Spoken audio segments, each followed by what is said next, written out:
Hi everyone. If you like our channel, please consider liking and subscribing. Thank you. They say kids have wild imaginations. I believed that once. When my daughter Claire first started talking about her friend, I smiled like most parents do. I assumed it was a coping mechanism. We just moved into the new house, and I was going through a divorce with her mom, more of a cold war than a battle. Claire was 5, curious, a little quiet for her age but smart. She'd always made up games, always narrated little stories to her stuffed animals. So when she told me she'd met a boy named Daniel who came to play in her room at night, I didn't panic. I just nodded and said, "That's nice, sweetheart. What's he like?" She looked me straight in the eye and said, "He knows things." That caught me off guard. I laughed it off at the time. "Like what? Is he magic?" Claire smiled. "He said you were going to burn dinner tonight." And sure enough, I did. I forgot the garlic bread in the oven. Came out black and smoking. Coincidence? Of course it was. I didn't think about it again until a few days later when she said something else. Something smaller. Something stranger. "Daddy," she said one morning while brushing her doll's hair, "Daniel says your friend at work is going to break her leg." I stopped in the hallway. "What?" "Your friend who always has coffee. The lady. Daniel said she's going to slip. On Tuesday." I didn't even realize she knew about Tasha, my coworker who shared the carpool and always drank cold brew like it was water. On Tuesday, Tasha fell in the break room and fractured her tibia. Ice machine overflowed. I tried not to make anything of it. I told myself Claire must have overheard me mention her name. Maybe I talked about the slippery floor. Maybe she got lucky. But deep down, something was shifting. A little fear. A little doubt. I started paying more attention. And every time Claire spoke with that same flat certainty, my skin prickled. Because she wasn't guessing. She was remembering. After Tasha's fall, I started keeping a journal. Nothing fancy, just a lined notebook I kept by the coffee pot. Every time Claire said something that seemed odd or too specific, I wrote it down with the date. Just in case. By the end of the first week, I had 3 entries. March 3rd, the neighbor's cat is going to get run over. It did. That night. March 5th, Daniel says the storm is going to knock the tree down. It did, right onto our mailbox. March 6th, don't go into the basement, Daddy. Daniel says that's where the bad thing is. That one stuck with me. Our basement was unfinished, just concrete walls, a fuse box, a washer, and dryer. Nothing weird about it, at least not at first. It was cold, damp. The previous owners left behind some old furniture under a dusty tarp, and I'd always meant to clean it out. But that night, when the light bulb over the stairs flickered, I hesitated before flipping the switch. I told myself it was just Claire being 5. She'd only been down there once, during the move-in.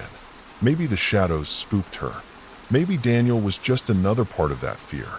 A shape her brain gave it to make it easier to talk about. Still, I slept with the basement door closed that night. Something I'd never done before.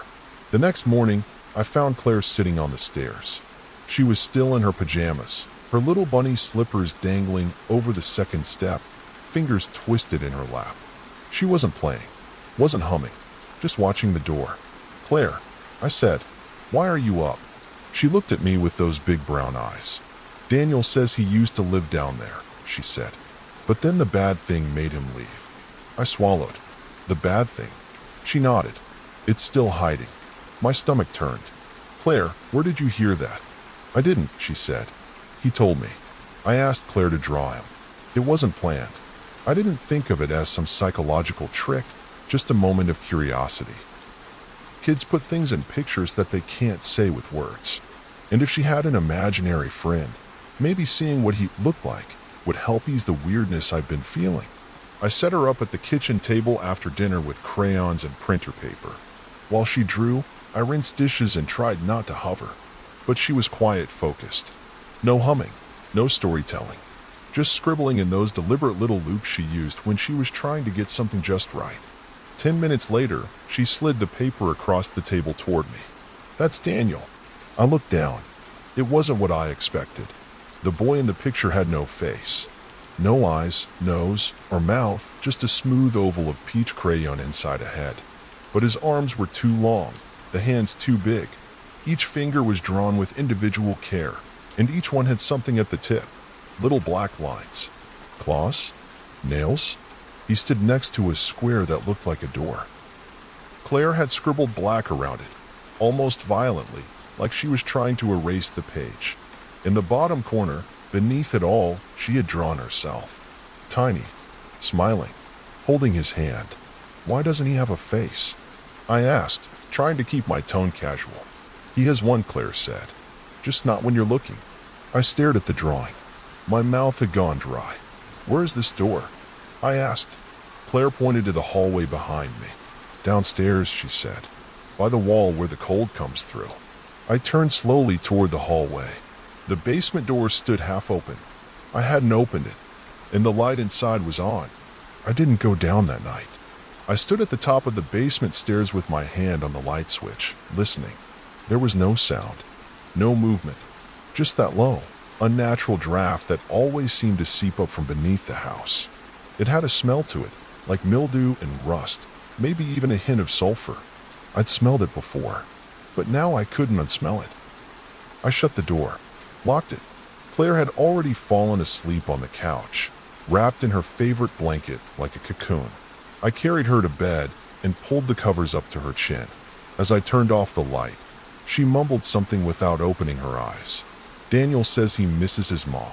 I froze. Then she rolled over and started snoring lightly. I barely slept that night. I kept thinking about that drawing, the hand holding, the blank face, and the door she said was in the basement. I kept trying to convince myself it was just a kid's drawing, that it didn't mean anything. But deep down, I was starting to feel something I hadn't let myself feel since the divorce. Helplessness. The next morning, while Claire was watching cartoons, I went down to the basement. Armed with a flashlight, I scanned every wall, every corner. Concrete, some drywall, old insulation. The floor was dusty and damp, scattered with forgotten tools and packing boxes I hadn't touched since the move. Then I found the spot. Behind the washer and dryer, in the far corner, the concrete wall was colder than the rest. Not just by a little, a lot. Like it had its own climate. When I placed my palm against it, I jerked back instantly. It felt like ice. I pressed again, longer this time. My skin started to ache. I crouched down. That's when I noticed the outline. A rectangular seam, just barely visible beneath a layer of old paint and cobwebs. The kind of thing you'd never notice unless you were looking for it. Like the shape of a small door, or a sealed crawl space.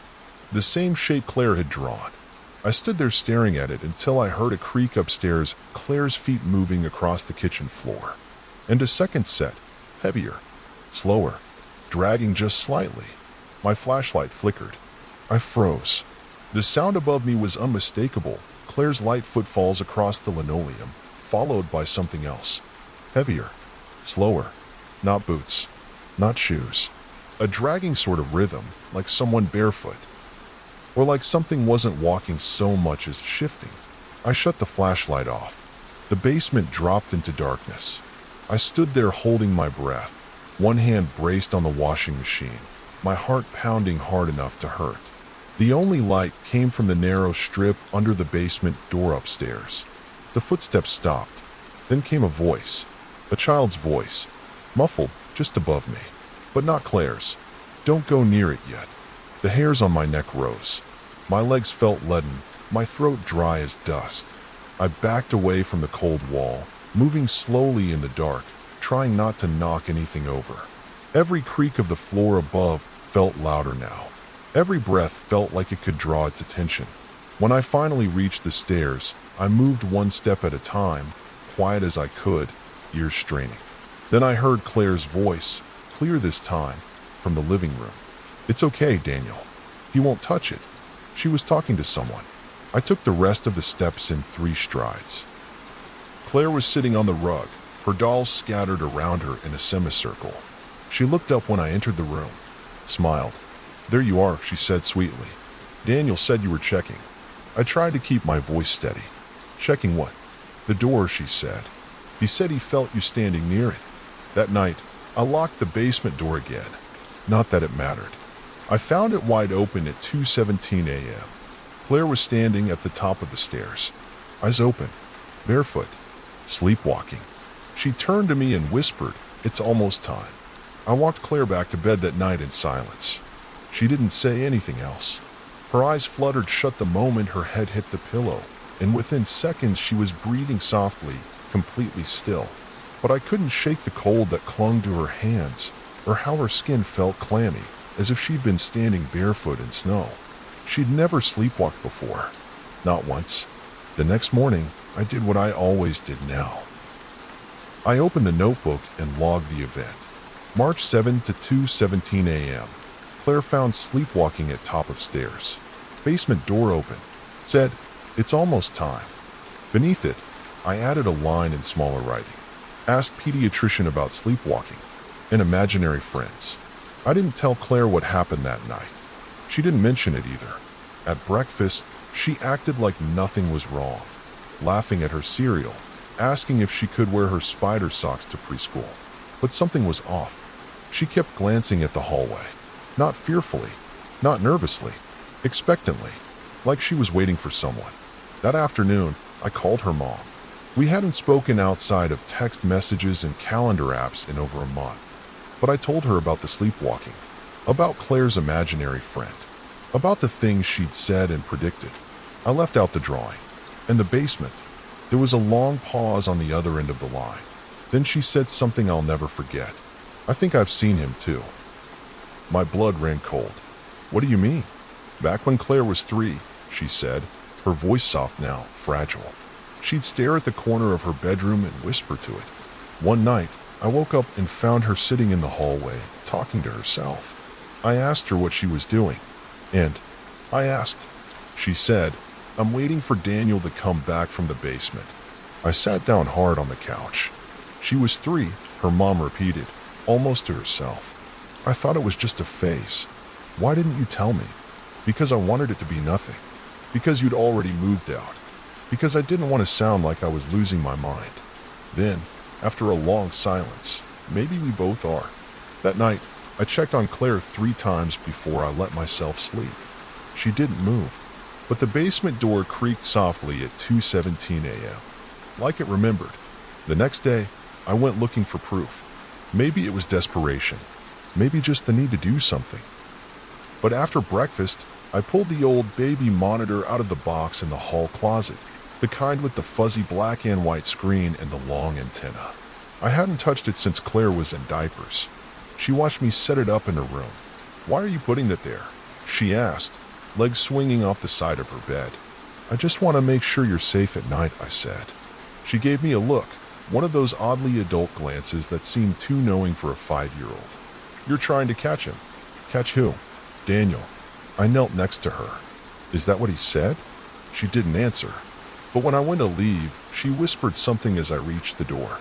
"He doesn't like cameras." That night, I left the monitor on my nightstand. It crackled softly, the screen glowing with that ghostly, infrared hum. Claire had fallen asleep with one of her books still open on her chest. She looked peaceful, normal. I stayed awake, eyes fixed on the screen. 1:13 a.m., nothing. 1:47 a.m. She rolled over. 2:17 a.m., the picture glitched. Just for a second. Static flashed. A hard vertical jump across the screen. I leaned in, turning up the volume. It was faint, but I heard it. Breathing. Not Claire's. Too deep. Too slow. Then the screen flickered again, and for the briefest moment, there was a face, just over her shoulder, right next to the bed. Not a child's. Long pale. Eyes like 2 hollow shadows sunk deep into the sockets. No mouth. No expression. Like a mask left out in the rain. I blinked, heart racing. The image was gone. Claire stirred, murmured something in her sleep, and turned away from it, like she knew. Like she felt him there. I ran to her room. Nothing. No one. But the corner was cold again, like someone had just stepped away. Claire opened her eyes as I tucked her blanket back around her. "Daddy," she whispered, half asleep. "You saw him." I didn't answer, because she was right. The next morning, I called out of work. I couldn't pretend anymore. Something was happening in this house, and I wasn't going to let it creep deeper into Claire's life than it already had. She deserved a father who believed her, even if what she was saying made no sense. I started with the old property records. There was a box in the coat closet left behind by the previous owner, just paper odds and ends I never sorted through during the move. Mostly junk, appliance manuals, neighborhood welcome brochures, receipts for old repairs. But at the very bottom was a thin manila folder labeled Title Transfer 1993. That's when I found the name. Margaret Hensley, single mother, one child, boy, age 6. The last line in the folder was a notice from a law office, deed acquired via forced sale following psychiatric hospitalization. I froze. I ran her name through the county database. It didn't take long. Margaret Hensley was admitted to the Silverbrook Psychiatric Center in 1994, deemed unfit to care for herself or others following a mental breakdown. No known relatives, no forwarding address. But I found something else buried in an old newspaper archive online. A small article, barely 150 words. Local woman hospitalized after child's disappearance. April 22nd, 1994, Hollow Glen, PA. Local officials have concluded their investigation into the disappearance of 6-year-old Daniel Hensley, reported missing late last month by his mother, Margaret Hensley.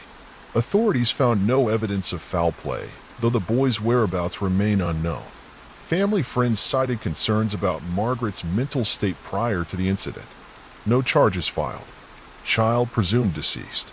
I stared at the screen for a long time. Daniel. Not a coincidence. Not a name Claire pulled from a cartoon.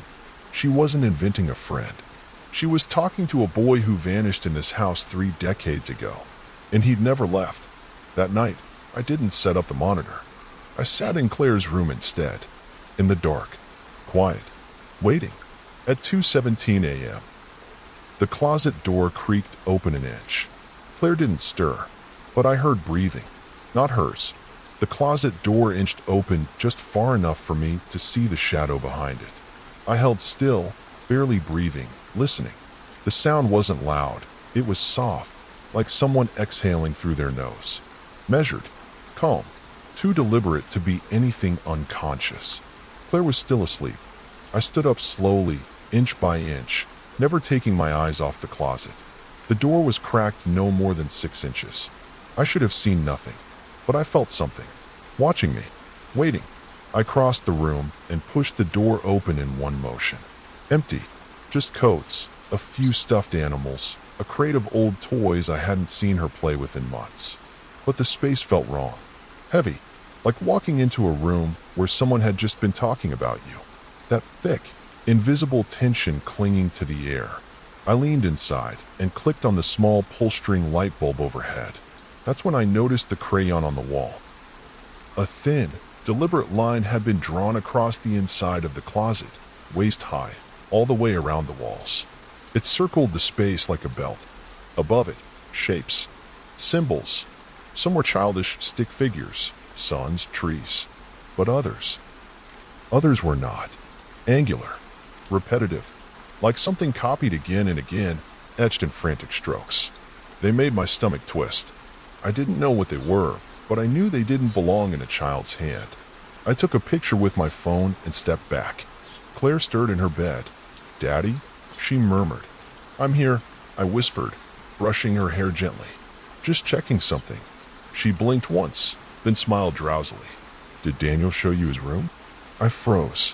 "What?" She yawned. "He said that was his room first, before it was mine." She closed her eyes again. "And he said soon, it'll be his again." I didn't sleep that night. I sat in the hallway outside Claire's room, watching the door like a soldier on watch. Every time the floor creaked, every time the heater kicked on, I flinched. But nothing happened. No more breathing. No more voices. No creaking closet doors. Just silence. The kind that waits. In the morning, I checked the closet again. The drawings were still there, but they had changed. Some of the crude symbols had been redrawn, the lines heavier, sharper. It was like someone had gone over them in the night, refining them. They looked less like childish scribbles now. They looked like writing. And there was a new figure on the wall, one I hadn't seen before. It stood alone near the bottom corner, tall and black and faceless, arms hanging by its sides. It had no details, just long, thick lines. But there was a smaller figure drawn next to it, holding its hand. A stick girl, with pigtails. One of them felt different, thinner, hollow, and when I pressed my ear to it, I heard whispering. I stood with my ear pressed to the wall for what felt like 10 minutes, barely breathing. The whispering never got louder, but it never stopped, either. It wasn't the wind, and it wasn't plumbing. It was language, soft, looping syllables, spoken in a voice too low and too steady to be human. There was no pattern I could recognize, just a slow, rhythmic hum of syllables and hisses that made my skin crawl. Whatever was speaking, it wasn't speaking to me. It was reciting, like it had been doing it for years. I marked the spot with painter's tape, then backed away. Later that night, when Claire was asleep, I drilled a tiny pilot hole into the wall, just big enough to peek inside. When I shined the flashlight in, I expected to see insulation, pipes, maybe a bit of framework. What I saw instead was wood. Old wood, dry, cracked, like the frame of a sealed door. And carved into the top of the beam was a single word, jagged and deep. Let me out. No spaces, no punctuation, just desperation. The next morning, I called the only person I could think of. Maya, Claire's mom. We hadn't seen each other since mediation 6 months earlier. Things had ended cold, but this wasn't about us anymore. I told her just enough to get her attention. There's something wrong with the house, I said. With Claire. Her tone changed instantly. What's going on? She's still talking to Daniel, I said. But it's more than that now. She's drawing things, knowing things, sleepwalking. She says he lives in the walls. Silence. Then, Jack. She's been talking to Daniel since before she could write. I froze. She used to draw him with blue crayons. Remember? We thought he was her imaginary brother. But he wasn't just a phase. She used to wake up screaming, saying she heard him pacing in the wall. I sank into a chair. You thought I wouldn't believe you, I said. I thought I wouldn't believe myself, she replied. Then, quietly, get her out of that house. That night, I packed a bag for Claire. But the suitcase was empty the next morning. Everything was back in her drawers, folded neatly. She said Daniel didn't want her to leave yet. I didn't repack the suitcase. I just sat on the edge of my bed, holding one of Claire's tiny socks in my hands, heart pounding in my throat. I kept trying to tell myself there had to be an explanation, that maybe I never packed it to begin with. Maybe I dreamed it, but I knew I had, and Claire didn't even pretend to be surprised. When I asked her where the suitcase went, she just shrugged. Daniel put it back, she said. He said it wasn't time yet. I looked at her long and hard. Claire, why is he talking to you? She tilted her head, thinking. Because I listened. That night, I stayed up late scrolling through forums. Paranormal threads, sleep studies, missing children reports. Anything that might explain how this could be happening. I read about tulpas, spirit attachments, child psychosis, shared delusions. None of it fit. Then I came across something buried deep in a fringe message board, an old post from 2014 from someone who had lived in Hollow Glen. They wrote about the boy in the walls, a local urban legend. They say he vanished in 1994, but some kids still see him, mostly girls. He shows up in drawings first, then whispers, then he moves things. He never grows up, never speaks directly, but if you play along long enough, he starts to answer questions. The problem is, once he starts telling the truth, he starts telling the future. And when that happens, it means he's found a place to live again. I stared at the screen until the battery died in my hand. 2 nights later, Claire said something I can never forget. We were brushing her teeth before bed. She was in one of her silly moods, singing her own song through the phone. Then she stopped, rinsed, and looked up at me. Daddy, she said, Daniel says you should move your car off the street tomorrow. Why? I asked, humoring her. Because it's going to get hit. I smiled, tired. By what? A squirrel. She giggled. A white truck. I didn't move the car. At 6:43 the next morning, a white delivery van veered off the road, clipped the rear bumper of my sedan, and took off my taillight. No note. No driver. Just a shattered piece of white bumper on the street. Claire peeked out the window as I swept it up. I told you, she said softly. It was in the little things first. Claire started talking differently. Not in whole conversations, just in the phrasing. She'd use words she'd never said before.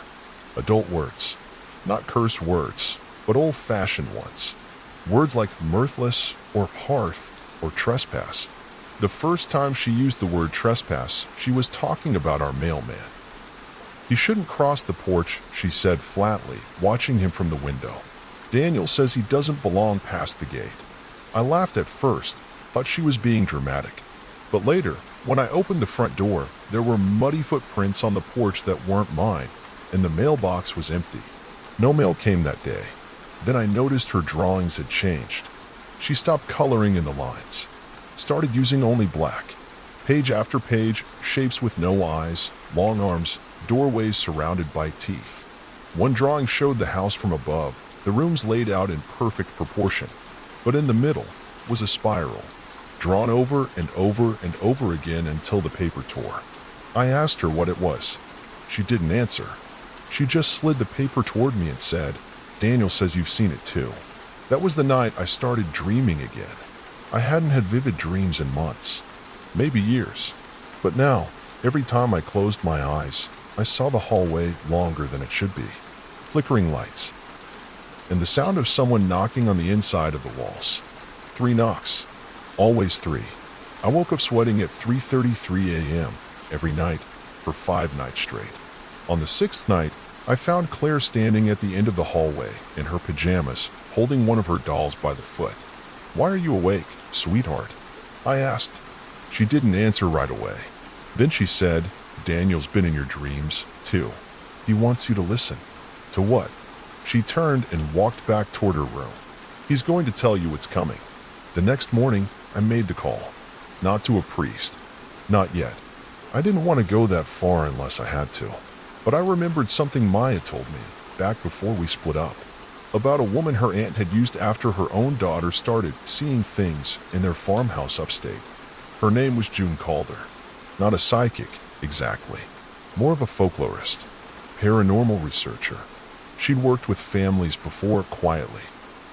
No theatrics, no sage-burning rituals or ghost hunting equipment. Just a notebook, a calm presence, and an unsettling ability to know things people didn't tell her. I found her number in an old email thread and called her from the porch, pacing with the phone against my ear. She answered on the 3rd ring. "This is June." I introduced myself, told her just enough to pique her interest. I didn't even say Claire's name before she interrupted me. "Your daughter," she said. "She's the one he's chosen, isn't she?" I stopped pacing. "Excuse me." "The boy," she said. "The one in the walls." I felt the blood drain from my face. June continued, her voice gentle but firm. "I'll be there tomorrow. Don't tell your daughter I'm coming. And whatever you do, don't let her fall asleep alone tonight." She hung up before I could ask another question. That night, I kept Claire with me on the couch. We watched movies, ordered pizza, pretended it was a sleepover. She laughed, snuggled into my side, and never once asked why we weren't in her room. At 2:17 a.m., she sat bolt upright and looked toward the hallway. "He's waiting, Daddy," she whispered. I held her close and whispered back, "He can wait." June showed up the next morning at 9:30 sharp. She drove an old green Volvo and wore a long gray coat despite the warm weather. In one hand she carried a brown leather satchel. No tools, no crosses, just a thick folder and an air of authority that immediately put me on edge, but not in a bad way. Claire was still asleep. June stood in the foyer for a long time, her head tilted, eyes half closed, like she was listening. "There's a rod in the center of this house," she said finally. A wound that never closed. She walked the first floor slowly, touching the walls with the backs of her knuckles. Then she stopped near the hallway, and turned to me. "He lives here, but he's not what he used to be." I nodded slowly. His name is Daniel. He was a boy. He disappeared. June opened her folder. Inside were old news clippings, the same ones I had found, only hers went deeper. She showed me a page from 1971. 7-year-old found wandering after fire claims he lived with the whispering boy in walls. And another from 1958. Local child reports hearing voice from floorboards. Says Daniel taught her how to draw the secret door. Different kids, different decades, same name, same presence. It's not a ghost, Jen said. It's something older. It puts on the face of a child. But that's not what it is. That's just how it learns. And once it finds a voice to carry it, it speaks. I looked toward the hallway. Claire was still asleep, but I could feel something listening. June stayed most of the day. She didn't ask to speak to Claire at first. Instead, she spent hours quietly walking the perimeter of the house, tapping the walls, placing small slips of paper under door frames, writing symbols I didn't recognize. When I asked her what they were for, she said, "Not protection. Anchors. To tell me if something moves." "Moves like what?" She gave me a look. "Like a door." I didn't ask more after that. That evening, we let Claire come downstairs. She'd been drawing in her room for hours, quiet, focused. When she joined us in the living room, she looked tired, pale. June sat across from her on the floor, legs crossed, hands folded gently in her lap. "Hi, Claire," she said kindly. "I've heard a lot about your friend Daniel." Claire looked at her for a long time. Then she smiled, but it wasn't her smile. Not quite. It was too even, too wide. "He says you're nosy," Claire said in a sing-song voice. "And old." June didn't flinch. "He's not wrong." Claire giggled, but her eyes didn't match the sound. They were flat, focused, not like a child being silly, but like something performing a child. June leaned forward. "Claire, is Daniel with you right now?" Claire nodded. "Where?" She pointed at the wall to her right. "Behind that one. He listens through cracks." June stood and walked to the wall, placing both palms flat against it. "Ask him what he wants." Claire tilted her head, as if listening to something whispered in her ear. Then, in a voice that wasn't hers, low, gravelly, hollow, she said, "I want the door open." June's eyes widened. Claire blinked and looked around, confused. "Did I say something?" she asked, voice soft and innocent again. I took her into my arms without saying a word, but I felt it, a vibration through the floor, low, faint, like the house had exhaled, and somewhere in the walls. Something shifted. That night, June didn't leave. She claimed she'd stay on the couch, but I didn't see her sleep once. She just sat upright with her notebook open, occasionally scribbling down symbols and notes in handwriting so cramped and precise it looked mechanical. Claire slept beside me again, curled under her blanket with her stuffed rabbit pressed to her chest. She seemed peaceful, normal, but I couldn't stop hearing that voice from earlier, the one that came from her mouth but didn't belong to her. "I want the door open." At 3:03 a.m., I woke up to the sound of wood settling. Or that's what I told myself. But the walls didn't just creak, they exhaled. I could feel it, like a gentle push of warm breath across the room. I got up and found June already awake, standing at the base of the stairs, staring at the hallway. "He's moving," she said quietly. "What does that mean?" She didn't look at me. "He's shifting position, realigning, trying to fit." "Fit what?" She turned. This house was built around something. Something older than the foundation. It's why the walls echo the way they do. They didn't pour a proper slab. They poured around it. Like a bubble they couldn't pop. "You're saying there's a room beneath us?" June nodded slowly. "Or a chamber. A void. And every time Claire speaks for him, it grows stronger." I swallowed hard. "What happens if it opens?" June didn't answer right away. Then she said, "It won't just be Daniel that comes through." The next day, June showed me something I hadn't seen before.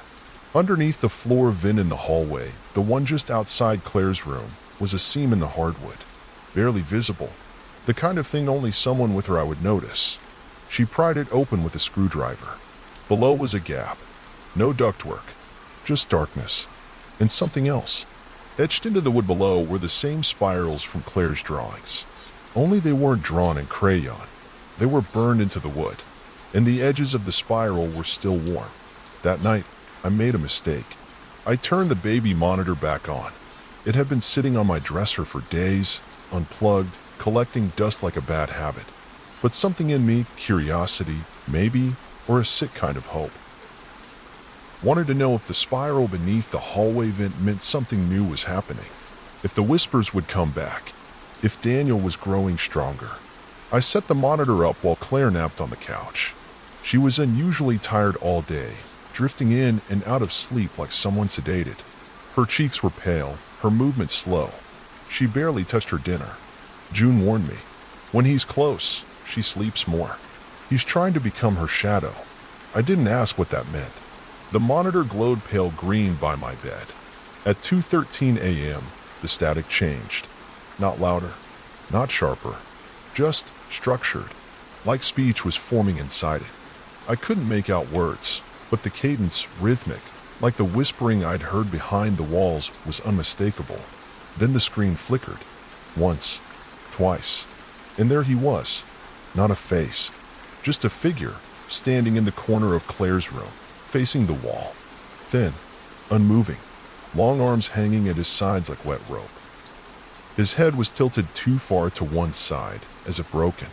Then, slowly, he turned to face the camera. But where a face should be, there was only a spiral, drawn where eyes should be, where a mouth should be. The image froze. Then the screen went black. I ran to the living room. Claire was gone. I shouted her name, frantically searching each room, every closet, every shadow. I found her in the basement. She was standing barefoot on the cold concrete floor, facing the back wall, the one I'd always thought was solid. But now, there was a crack running down the center of it. A hairline fracture, barely visible, pulsing faintly in the flashlight's beam like it was breathing. Claire didn't turn when I called her name. She just whispered, "He's almost through." Claire didn't remember going down there. When I carried her back upstairs, her eyes were glassy and distant, like she was still somewhere else. She didn't speak until morning, and when she did, her voice had changed again. It wasn't the gravelly one from before. This one was thinner, hollow, like someone speaking through a long tunnel. She was sitting at the kitchen table, drawing spirals on her napkin with the edge of a fork. I tried to take it gently from her hand, but she looked up at me and said, "You shouldn't have sealed the wall." I froze. I didn't seal anything. She shook her head, slow and deliberate. "He can feel it.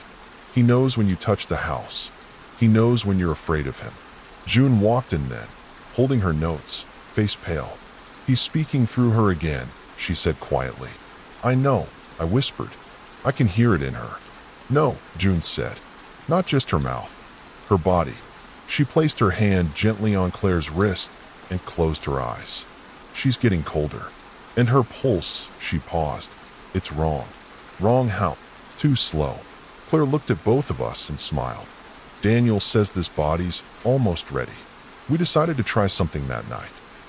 June called it ritual interruption, but it wasn't anything out of a horror movie. No candles, no chanting, just intention, a symbolic cutting off. She placed Claire in a circle of salt and obsidian stones on the living room rug, told me to stay outside of it, told Claire to close her eyes and just breathe. I sat there for an hour, watching her chest rise and fall. June murmured soft instructions in a language I didn't recognize. She wasn't trying to exorcise anything.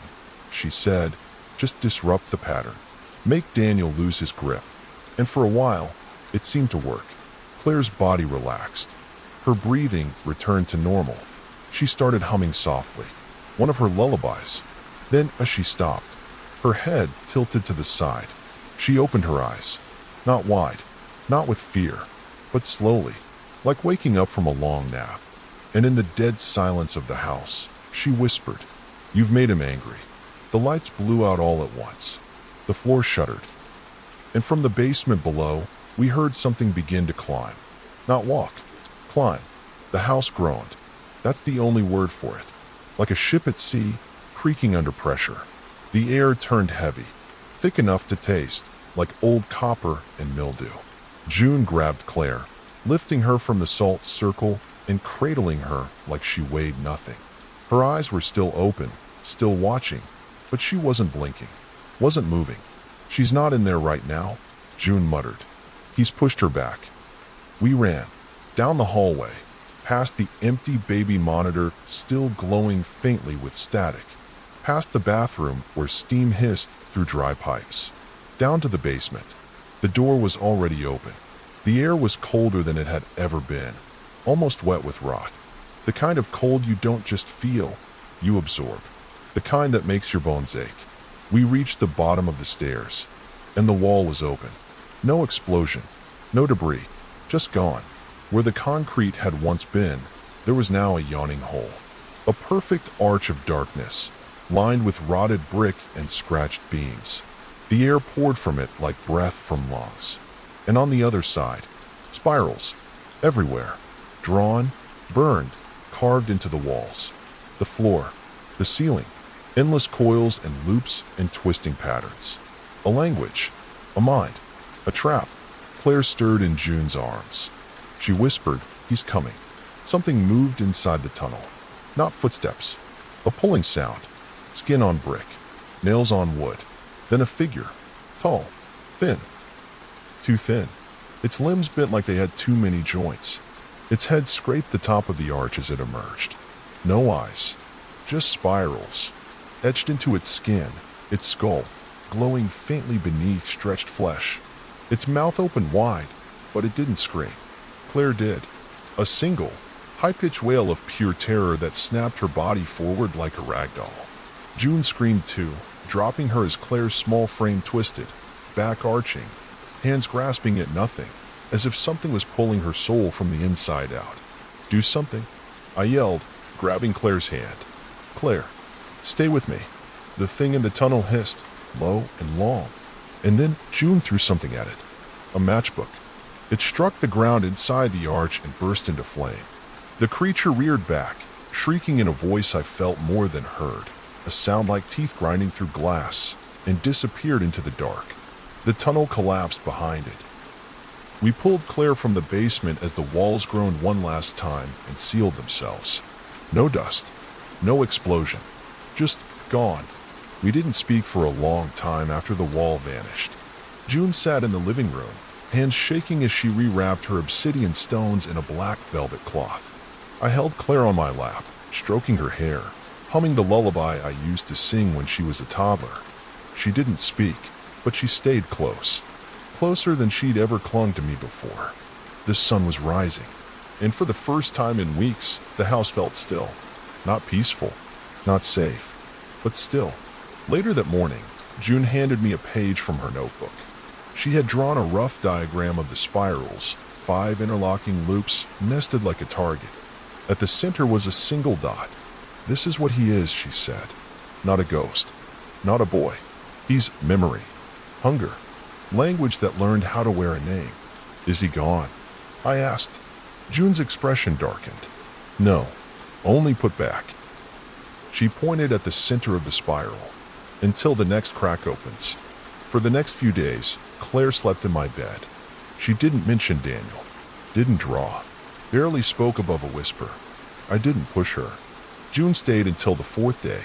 She said the energy had subsided, that the house wasn't sick anymore, but it was still marked, like scar tissue on something once broken. Before she left, she warned me. "If she starts hearing whispers again, you don't stay. You run. Promise me." I promised. That weekend, I began patching the basement wall. Not the hidden one. It was gone, but the area around it. The concrete had hairline cracks, the kind that spiders across old houses. I filled them with foam, caulked what I could, repainted. But something kept bothering me. A smell. Old wood and dust. Something wrong. I pulled back a few of the cracked boards where the spiral chamber had been. And there, buried in the insulation, was a child's shoe. Small, dusty, blue. Inside was a torn scrap of paper, yellowed with age, written in messy block letters. "Let me stay. I'll be good this time." I burned it in the fireplace that night, and still, the flames flickered blue. It was almost a week before Claire picked up her crayons again. She sat quietly in the kitchen one morning, drawing while I made coffee. She didn't hum, didn't talk, just focused. I tried not to look, but something told me I had to. She slid the paper toward me without a word. It showed a house. Ours, but smaller now, surrounded by trees. And inside, two figures, me and Claire, holding hands. No spirals, no shadows, but in the corner of the page, a tiny window. And in that window, the suggestion of a face. Round, smiling, no eyes, just two black spirals. I looked at her. She smiled faintly. "He says he's sorry," she whispered. I said nothing. I folded the drawing, placed it in the notebook with all the others. And that night, for the first time in weeks, I let her sleep alone. She didn't cry, but at 2:17 a.m., I woke up without knowing why. And from the hallway, I heard the softest voice say, "Thank you."